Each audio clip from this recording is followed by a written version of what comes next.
Technology acknowledges that our campuses are located on the unceded traditional territories of the Coast Salish nations of Musqueam, Squamish, and Tsleil-Waututh.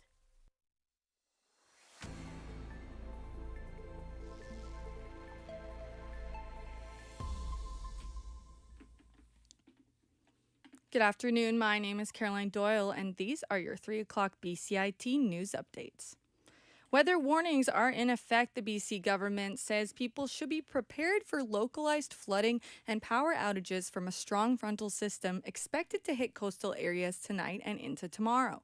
Southern sections of Metro Vancouver will see an increase in winds gusting up to 80 kilometers per hour near the water tonight. Friday winds will ease in the afternoon as the front moves to the interior of the province. Metro Vancouver will see 20 to 40 millimeters of rain overnight and into Friday, but we may see up to 80 millimeters over the North Shore Mountains. The Government of Canada says to continue monitoring alerts and forecasts issued by Environment Canada. BC Hydro says it has removed one of the world's longest overwater power line crossings using controlled explosions. The utility says the line was built in the 1960s and stretched 3 kilometers across Jervis Inlet. It was one of 2 links supplying electricity to about 10,000 customers in the Powell River area and is set to be replaced by 2027. BC Hydro says a controlled detonation device was used to safely cut the 3 steel conductors, each under about 70,000 pounds of tension. As flu season is fast approaching, BC government officials are encouraging people to get vaccinated again. However, this is accompanied by some misinformation from the U.S. Our reporter Gabrielle Rui tells us more. There has been a significant rise in influenza and COVID-19 vaccinations this fall compared to last year, and it has a lot to do with the government encouraging citizens to get vaccinated. Government officials are trying to combat misinformation from the U.S. by reassuring locals that vaccines are safe, amidst a growing number of influenza cases this season. Deputy Provincial Health Officer Martin Lavoie gives his insight on the issue. We need to find ways, either we need to occupy that space and also being there, balancing what is being shared with accurate information. But we probably, I think ideally, and as a country and maybe as a province, we need to look at finding ways to put rules on what is shared on social media to some extent. Gabrielle Rui, BCIT News. Officials say those at the highest risk include older adults and residents of long-term care facilities, infants, and pregnant people. Unifor says it has filed papers to begin negotiations for a first collective agreement at the Amazon facility in Delta. The union says despite repeated rebukes from BC's Labor Relations Board for interfering in the unionization process, Amazon continues to wage a misinformation campaign against its own employees. A statement from Unifor says that despite repeated rebukes from the BC Labor Relations Board, they continue to wage a misinformation war. Unifor says its employees have basic workplace rights. The sooner it can begin the bargaining process. It says workers completed a survey last month on workplace priorities, and the results identified workload and rampant favoritism as some of their top concerns. Youth electric vehicles.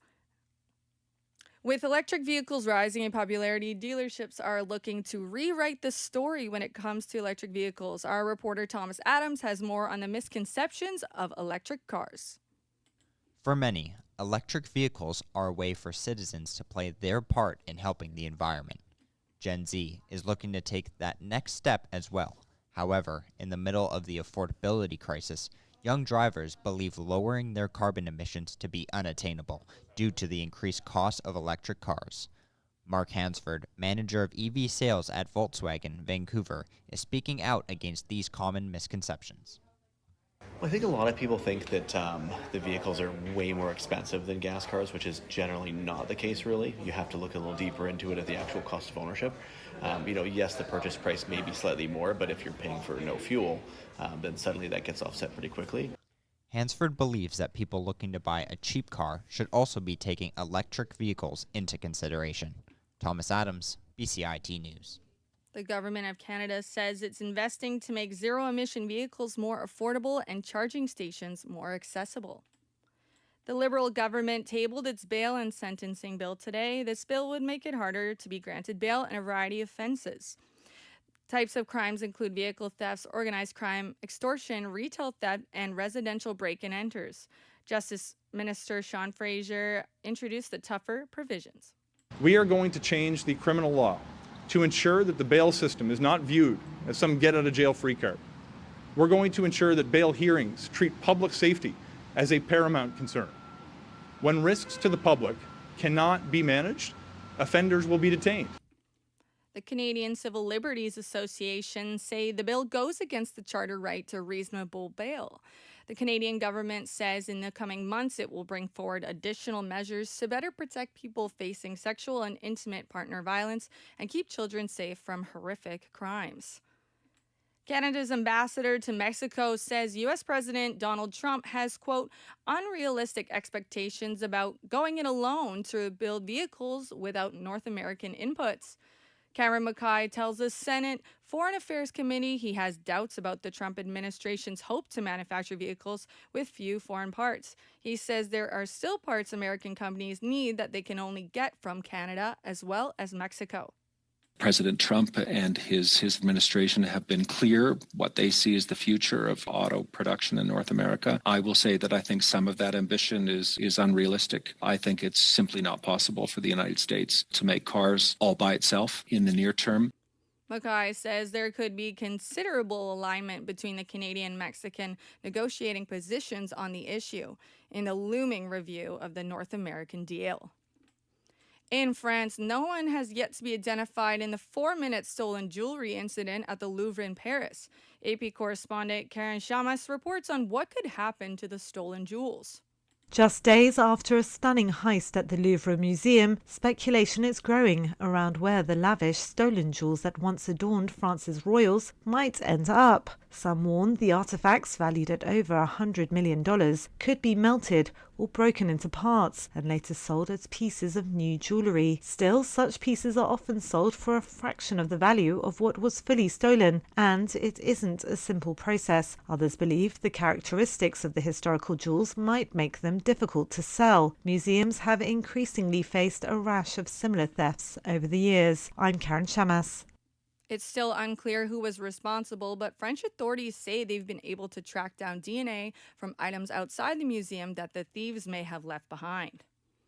And in entertainment, a local director takes a stage play based on a poem by a Russian poet. Our reporter Gabe Liesi has more.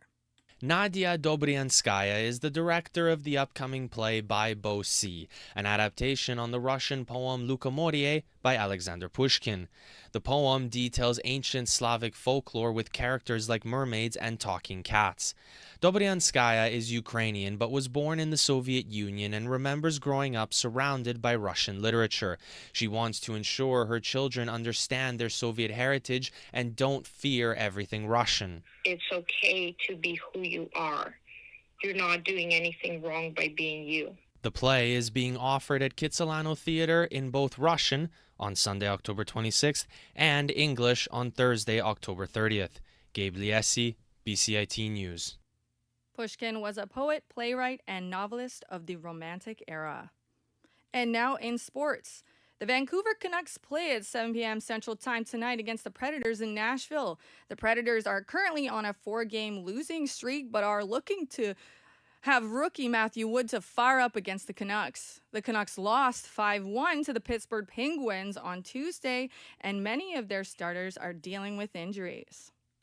The soaring Montreal Canadiens are in Edmonton to face the Oilers in NHL action tonight. The Canadiens are coming off of a 2-1 overtime win in Calgary last night that moved them to the top of the Atlantic Division standings at 6-2-0.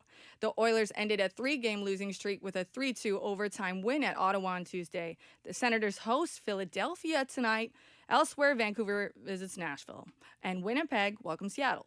Now in soccer.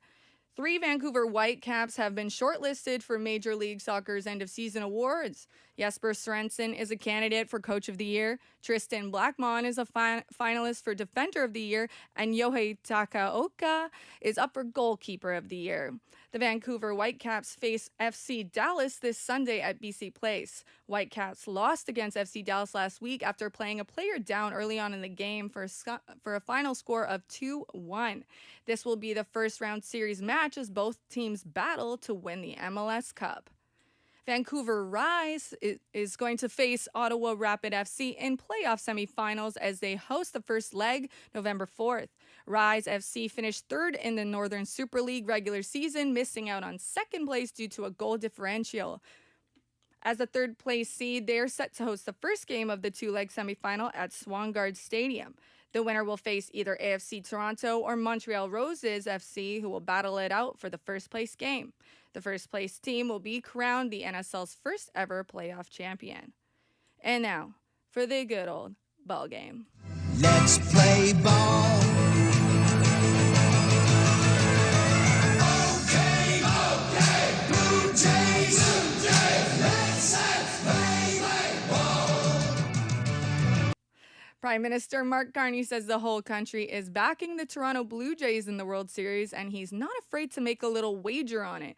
Carney says he believes the Jays will win this series in 6 games and has called on U.S. President Donald Trump to make a bet on it. Carney says Trump has not responded.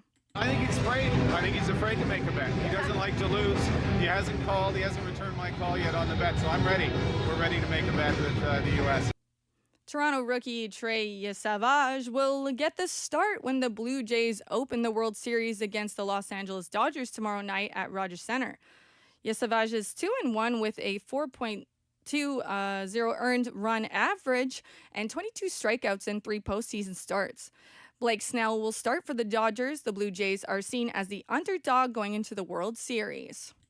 And for weather, it's going to be rainy out there. Thank you for watching. I'm Caroline Doyle, and Orchid Song's up next. Thank you.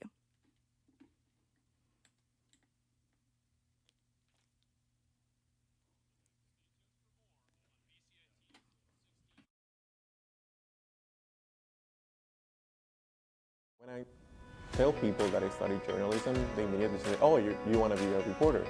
But I think, in my case personally, I really want to go into magazines, PR, social media. And I think here at school we learn a lot of skills that allow you to go into that world because you learn how to write for social media, social content, for websites,